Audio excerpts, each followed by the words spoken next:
There were times when I just felt so low that I didn't want to go on anymore. I kind of felt like the rug had been ripped out from under me.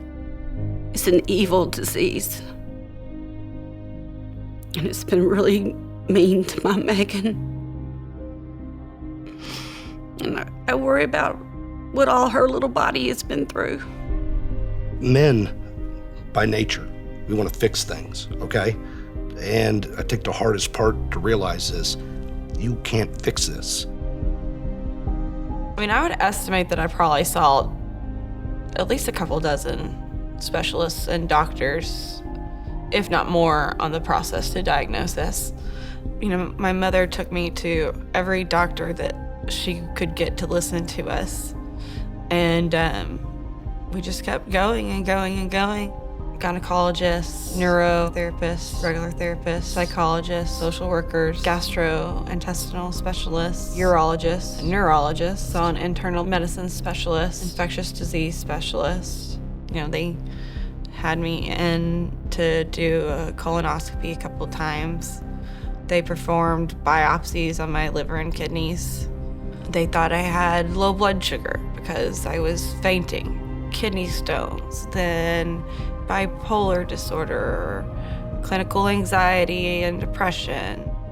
It was just a puzzle I was trying to put together, and it turns out after she was diagnosed with porphyria, it all made sense.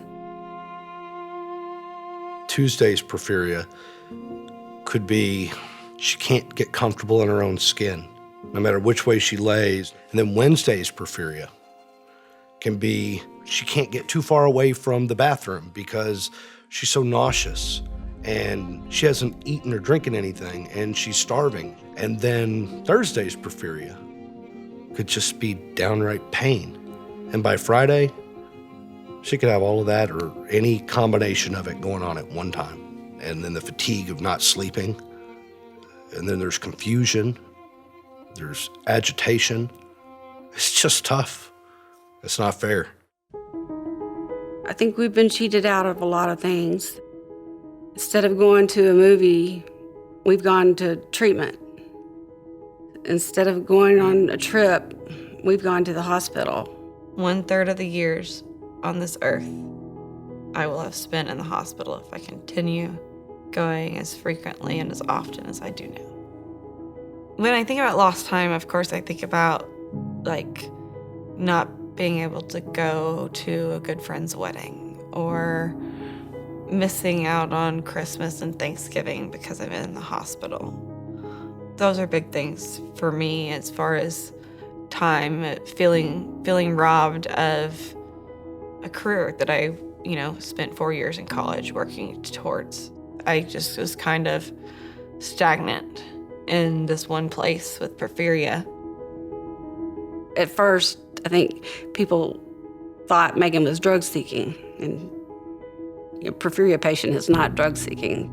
And it was frustrating hearing people, starting to say that I was making it up or that I was just lazy. The stigma of, yeah, I hear you're sick, but you don't look sick. It's very frustrating if somebody had severe depression. You wouldn't say, well, you don't look depressed. What is sick supposed to look like?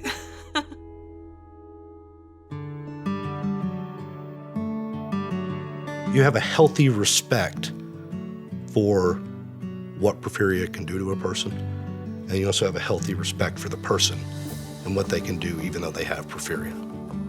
My daughter's my biggest hero for what she's been through. She's my Wonder Woman. She's awesome.